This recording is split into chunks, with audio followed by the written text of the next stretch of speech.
चीज़ों को निकलने में उनकी मदद करूँगा। अरे Oh my रुक ना, God. Cat sound. क्या सोच रहे थे? मैं सोच रहा हूँ कि जो तुम्हारा मिशन है ना, मैं थोड़ी भी शुरू करूँ और मैं तुम्हारा पूरा साथ दूंगा, कंप्यूटर पे ना बुला के। किस बात में? कुछ लोग तैयार नहीं, बहुत प्रिपेयर, मेंटली, फिजिकली।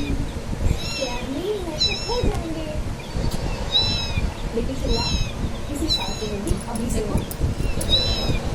और हाँ, बर्तन धो के सीधे करने में आता है। मैं वेट करती हूँ।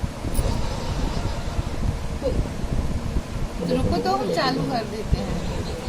कुछ कहा तुम? मैं तो पत्नियों के लगे नहीं है। देखो भाई, अब चाहे सुप्रीम कोर्ट से आ गया है या हाई कोर्ट से आ गया है, अब कह देते हैं ना, हम खुद की गोली नहीं खेलेंगे, किसी को खेलने देंगे। ठीक बा? चलिए, ओके। अरे वो तो दोस्त के साथ कह रहा था कि इस बार की गोली नहीं खेलेंगे क्या? हमने साफ मना कर दिया।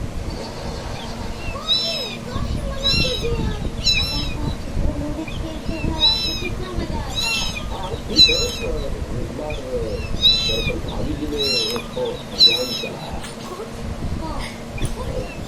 वो जो है वो